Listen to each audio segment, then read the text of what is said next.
നമസ്കാരം. ഞാൻ ബോസ്കോ കളമശ്ശേരി. കഴിഞ്ഞ 13 വർഷമായിട്ട് ബോസ്കോ കളമശ്ശേരി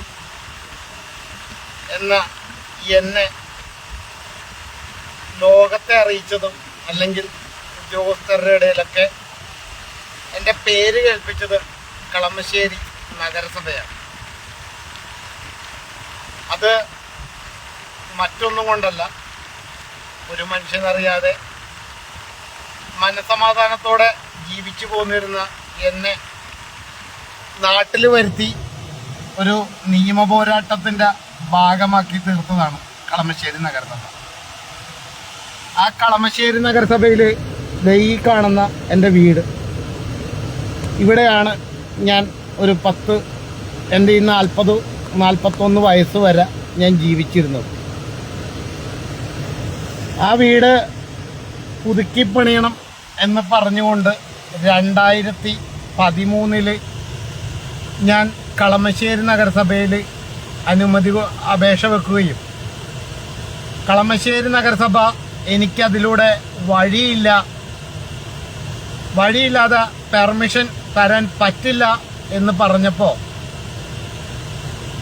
5 വർഷമാണ് ഞാനിവിടെ കളമശ്ശേരി നഗരസഭയിൽ കയറിയിറങ്ങി നടന്നത്.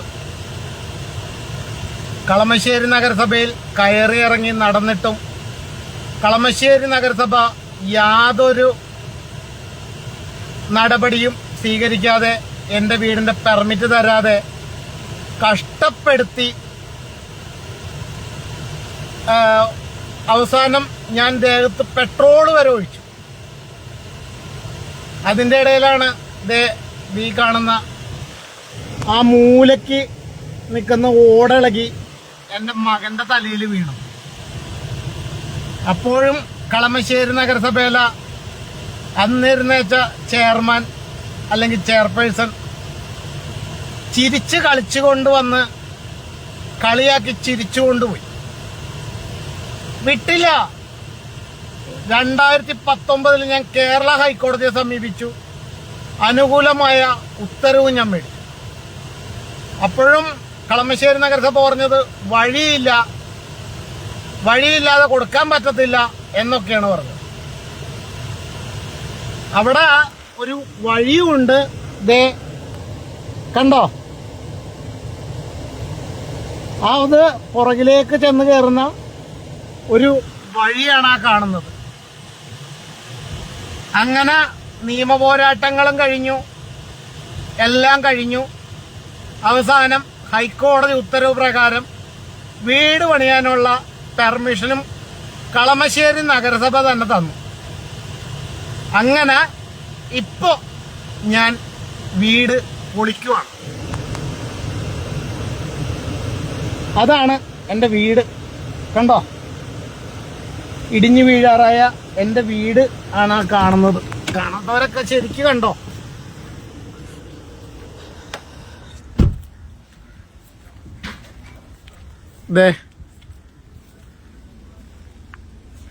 കഴുക്കോലില്ല, പട്ടികയില്ല, ഉത്തരവില്ല, ഒരു സാധനവും ഇല്ലാത്ത ഒരു വീട് കണ്ടിട്ടുണ്ടോ? ഇതാണ് ഇടിഞ്ഞ് ഭിത്തിയൊക്കെ നോക്കിയാൽ നിങ്ങൾക്ക് മനസ്സിലാവും. ഇങ്ങനെ നോക്കണം, കണ്ടോ?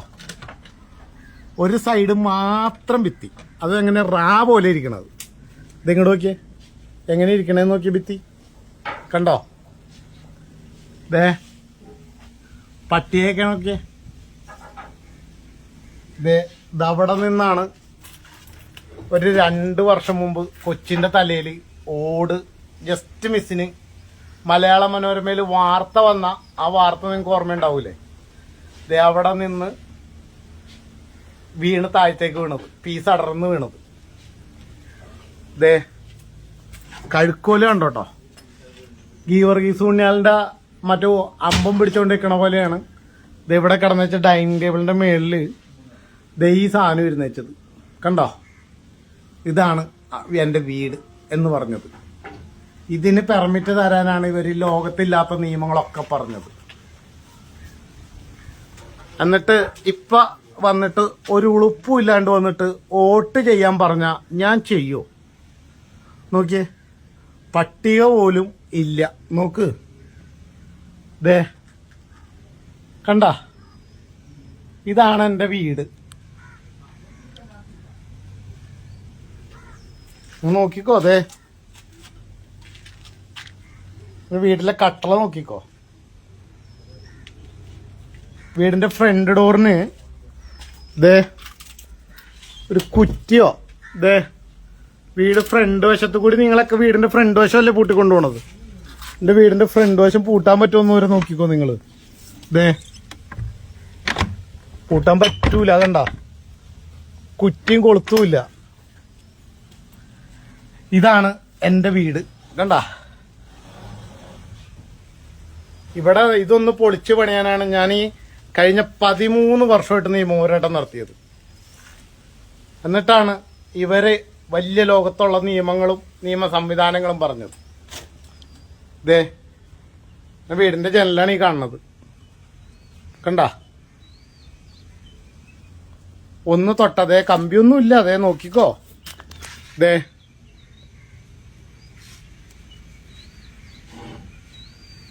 കണ്ടില്ലേ? എന്നിട്ടാണ് ഇവര് വന്നിരുന്ന് കഥ പറയണത്. ദേ കണ്ട, മൊത്തത്തിൽ തകർന്ന് താഴെ വീണിട്ട് നോക്കിയേ, തേപ്പൊക്കെ പണ്ടേ പോയതാണ്, കണ്ടില്ലേ? എന്നിട്ട് ഇവര് ഭയങ്കര തള്ളങ്ങട് തള്ളും. ഞങ്ങളെല്ലാം ശരിയാക്കിയില്ലേ, ഒക്കെ ശരിയാക്കി. അവരുടെ സാമ്പത്തിക ക്യാപിറ്റൽ ഫിനാൻസ് മാത്രമാണ് ഇവിടെ മാറി മാറി ഭരിക്കാനായിട്ട് വോട്ട് ചോദിച്ചുകൊണ്ട് വരുന്ന ഈ കാട്ടുകള്ളന്മാർ ശരിയാക്കിയത്. അല്ലാതെ ജനങ്ങൾക്ക് ഉപകാരമുള്ള ഒരു കിണ്ടിയും ഇവന്മാർ ചെയ്തിട്ടില്ല. ഇതാണ് വാസ്തവം. ഇതിനു വേണ്ടിയാണ്, അല്ലെങ്കിൽ ഈ നിയമ പോരാട്ടം ഞാൻ നടത്തിയാണ് ബോസ്കോ എന്ന് പറഞ്ഞ ഒരു മനുഷ്യൻ, ബോസ്കോ കളമശ്ശേരിയായത്. എനിക്ക് വീടിന്റെ പെർമിറ്റ് തരാതെ നിയമവിരുദ്ധമായി പലർക്കും പെർമിറ്റ് കൊടുത്തതിനാണ് ഞാൻ പരാതിയും കൊടുത്തത്. അതിന്റെ പേരിലാണ് ഞാനിപ്പോഴും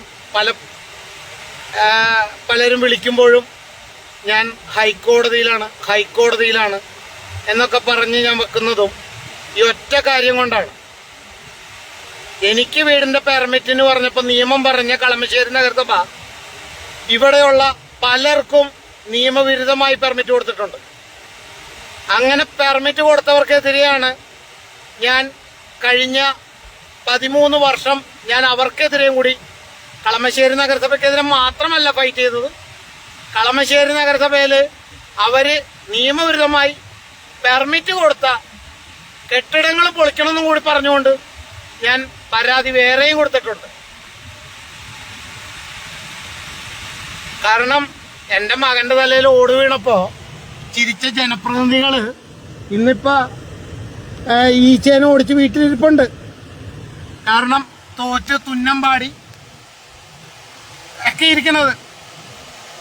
ഇപ്പൊ ജയിക്കും, ഇപ്പൊ കിട്ടും എന്നൊക്കെ വിചാരിച്ച് വീണ്ടും മത്സരിക്കാനൊക്കെ വന്നപ്പോ സീറ്റ് കിട്ടി.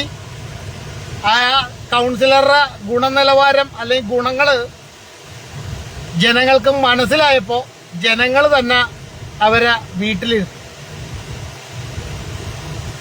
അത്രയും വലിയ പോരാട്ടങ്ങള് നടത്തേണ്ടി വന്നത് ജനപ്രതിനിധികൾ, അല്ലെങ്കിൽ രാജ്യത്തൊരു നിയമമുണ്ട്, ആ നിയമം എന്താണെന്നോ അല്ലെങ്കിൽ ആ നിയമം എങ്ങനെ നടപ്പിലാക്കണം, എക്സിക്യൂട്ട് ചെയ്യണം എന്നതാണ് ഇവരുടെ ചുമതല. അല്ലാണ്ട് ജനപ്രതിനിധികളുടെ സാമ്പത്തിക സോഴ്സ് വളർത്താനും ഉദ്യോഗസ്ഥന് കൈക്കൂലി മേടിക്കാനും നിയമം ഉണ്ടാക്കാനല്ല നിയമനിർമ്മാണം അല്ലെങ്കിൽ തദ്ദേശ സ്വയംഭരണ സ്ഥാപനങ്ങളുടെ ജോലി. എന്നിട്ട് ലോകത്തില്ലാത്ത എല്ലാ സാധനങ്ങളും ജനപ്രതിനിധികൾ എന്റെ തലയിൽ കെട്ടിവെച്ചിട്ടുണ്ട്. ഞാൻ പറഞ്ഞു നല്ല കാര്യമാണ്, ഞാൻ ഇനിയും നടത്തും. എന്നെ എന്ത് വന്നാലും ശരി നിയമത്തിന്റെ വഴി കൂടെ എന്ന് കൊണ്ടുപോകാൻ തയ്യാറാവുന്നോ അതുവരെ ഞാൻ നിയമ പോരാട്ടം നടത്തുമെന്ന് പറഞ്ഞേക്കണം. ഞാൻ നിയമം ലംഘിച്ച് എനിക്ക് പെർമിറ്റ് തരാൻ ഞാൻ പറഞ്ഞില്ലല്ലോ. വഴിയില്ല എന്ന് പറഞ്ഞ അതേ നഗരസഭയുടെ വഴി കിടക്കണു, കിടക്കണു പുറകിലോട്ടുള്ള വഴി. ഇപ്പൊ എവിടുന്ന വഴി വന്നത്? കിടക്കണു 2 മീറ്റർ വീതിക്ക് അങ്ങോട്ടുള്ള വഴി. ഇപ്പൊ ആ വഴി എവിടുന്ന വന്നത്? ആ കറുത്ത മതില് എന്റെ ബൗണ്ടറിയും അതിന്റെ ഇപ്പുറത്തോട്ടുള്ളത് അപ്പുറത്തെ വീട്ടുകാരൻ്റെയാണ്. അതിന്റെ ഇടയിൽ കൂടി ഉള്ളൊരു വഴിയുണ്ടോ അങ്ങോട്ട്? അപ്പൊ എവിടുന്ന വന്ന വഴി? ആകാശത്ത് കൂടി വന്ന. അപ്പൊ ഈ വീട് പണിയാൻ നേരത്തുണ്ടായ ജനപ്രതിനിധികൾ എവിടെയായിരുന്നു? അല്ലെങ്കിൽ ഉദ്യോഗസ്ഥൻ എവിടെയായിരുന്നു? അന്നേരം അവിടെ വഴിയുണ്ടെന്ന് നിങ്ങൾ അറിഞ്ഞില്ലായിരുന്നോ? ഇന്നലെ പൊട്ടിമുളച്ച് വന്ന വഴിയൊന്നുമില്ലല്ലോ. അല്ലെങ്കിൽ ബോസ്കോ കളമശ്ശേരിക്ക് മേയാണ്ടി നിയമം തിരുത്തിയൊന്നുമില്ലല്ലോ. 1984 സർവേ നടക്കുമ്പോൾ അവിടെ ഇട്ട വഴിയാണ്. ആ വഴി ഉദ്യോഗസ്ഥൻ കാശും മേടിച്ച് കൈക്കൂലിയും മേടിച്ച് വഴി അപ്പുറത്തെ പറമ്പിന് വീട് പണിയാൻ അനുമതിയും കൊടുത്തിട്ട് എനിക്ക് വീടിന് വഴിയില്ല. ഏത്? അവരുടെ കയ്യിൽ നിന്നും കൈക്കൂലി, എന്റെ കയ്യിൽ നിന്നും കൈക്കൂലി. നല്ല രസമുണ്ടല്ലോ. പണ്ട് വാദിക്കും പ്രതിക്കും വേണ്ടി ഒരു വക്കീൽ ഹാജരായ പോലെ ആ നാടകം അങ്ങ് മറ്റോടത്ത് പോയി പറഞ്ഞാൽ മതി. നിയമം എന്നിട്ട് എന്റെ കോമ്പൻസേഷൻ പെറ്റീഷൻ കൊടുത്തിട്ടുണ്ടായി. 13 വർഷത്തെ എന്റെ ജോലി കളഞ്ഞു. മാനസിക പീഡനം. കളമശ്ശേരി നഗരസഭയുടെ മുമ്പിൽ പോയിട്ട് പെട്രോൾ ഒഴിച്ച ആത്മഹത്യാ ശ്രമം. കൊച്ചിന്റെ തലയിൽ ഓട് വീണത് ഇതൊക്കെ ചൂണ്ടിക്കാണിച്ചുകൊണ്ട് ഞാൻ കൊണ്ട് കോമ്പൻസേഷൻ കൊടുത്തപ്പോഴേ അവരെല്ലാരും കൂടി ഇരുന്ന് അങ്ങോട്ട് തള്ളിക്കോ. തള്ളേന് ഞാൻ വേറെണ്ണം വെച്ചിട്ടുണ്ട്. എനിക്ക് കോമ്പൻസേഷനും വേണ്ട, ഒരു കിണ്ടിയും വേണ്ട. പക്ഷെ നിയമവിരുദ്ധമായിട്ട് പണിതേക്കണ ബിൽഡിംഗ് ഇല്ലേ, ബിൽഡിംഗ് ഞാൻ അങ്ങോട്ട് പൊളിപ്പിക്കും. ഇനിയും പൊളിപ്പിക്കും. അതിന്റെ വാശിയുടെ ഭാഗം കൂടിയാണ്. 13 വർഷമാണ് എന്നെ ഇട്ട് ഓടിപ്പിച്ചതും കഷ്ടപ്പെടുത്തിയതും. കോടതി വരെ എന്നെ കയറ്റിപ്പിച്ചിട്ടുണ്ട്. കളമശ്ശേരി നഗരസഭയിലിരുന്ന ഒരു സെക്രട്ടറി എന്നോട് പറഞ്ഞത് എനിക്ക് സൗകര്യമുള്ളപ്പോ തരുമെന്നാ പറഞ്ഞു വീടിന്റെ പെർമിറ്റ്. ഹൈക്കോടതി ഉത്തരവ് മേടിച്ചുകൊണ്ട് വന്നു കഴിഞ്ഞപ്പോ എനിക്ക് സൗകര്യമുള്ളപ്പോ തരുമെന്നു. അതിന് ഞാൻ സെക്രട്ടറിയോട് തന്തയ്ക്ക് വിളിച്ചെന്നും പറഞ്ഞുകൊണ്ട് അയാൾ എന്റെ പേര് കൊണ്ട് കേസ് കൊടുത്തു. ഞാനും വിട്ടില്ല. അയാൾ ലോക ഫ്രോഡാണെന്നും അയാൾക്കെതിരെ അയാളുടെ വകുപ്പ് മേധാവി തന്നെ നടപടിക്ക് ശുപാർശ ചെയ്തു വെച്ചിട്ടുണ്ടെന്നും പറഞ്ഞുകൊണ്ട് അതേ കോടതിയെ കൊണ്ട് ഞാൻ പെറ്റീഷൻ കൊടുത്ത മനുഷ്യനുണ്ട് ഞാൻ. അങ്ങനെയൊക്കെ നിയമപോരാട്ടം നടത്തിയിട്ടുണ്ട്. ഇനിയിട്ട് നടത്തുകയും ചെയ്യും. കാരണം അത്രമാത്രമാണ് എന്നെ ബുദ്ധിമുട്ടിച്ചേക്കണത്. ഞാൻ വേറെ ഒരാൾക്കെതിരെ ഞാൻ നിയമപോരാട്ടമായിട്ട് വന്നിട്ടില്ലല്ലോ.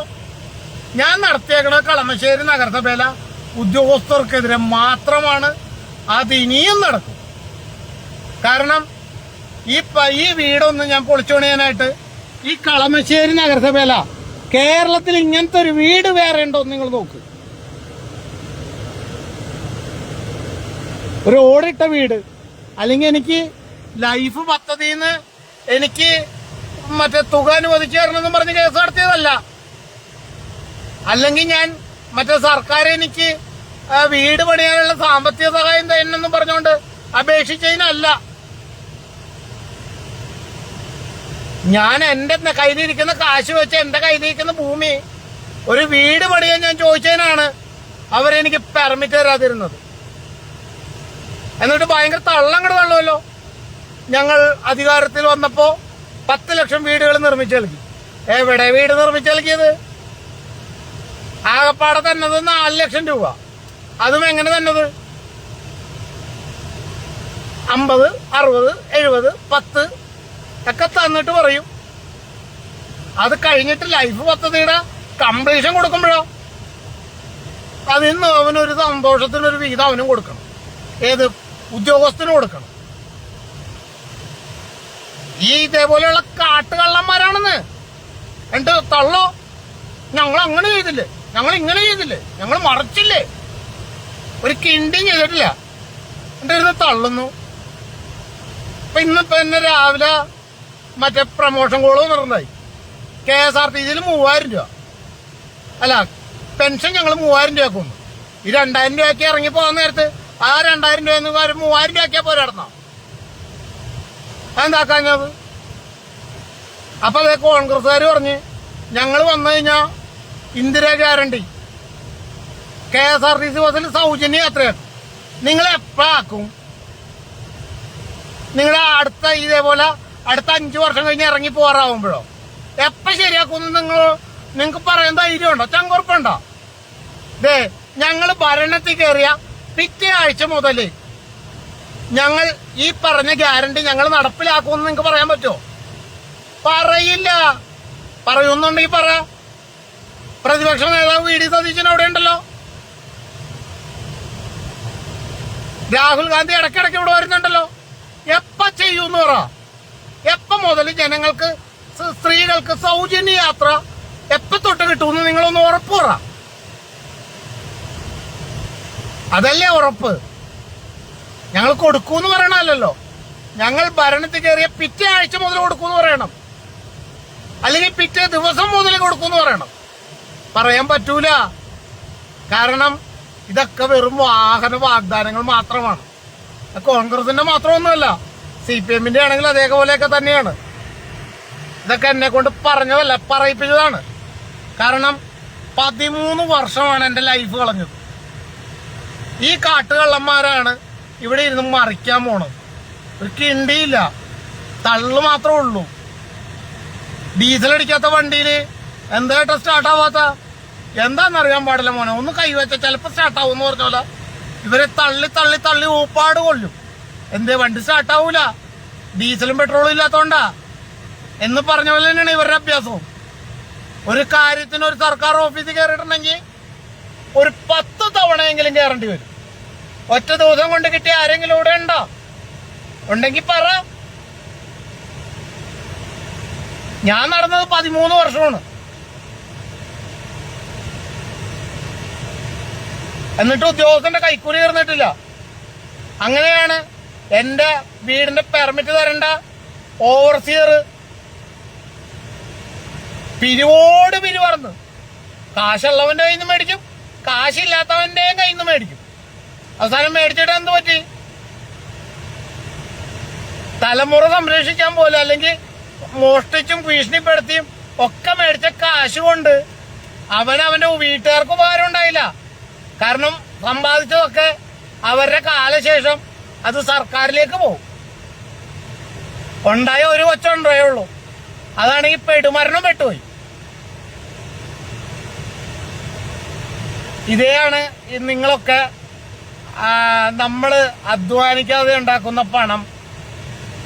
അത് നമ്മുടെ കയ്യിൽ വന്നാൽ അത് നമ്മുടെ തലമുറയ്ക്ക് അല്ലെങ്കിൽ അടുത്ത തലമുറയ്ക്ക് അത് ഉപയോഗിക്കാൻ പോലും പറ്റിയെന്നൊന്നും വരില്ല.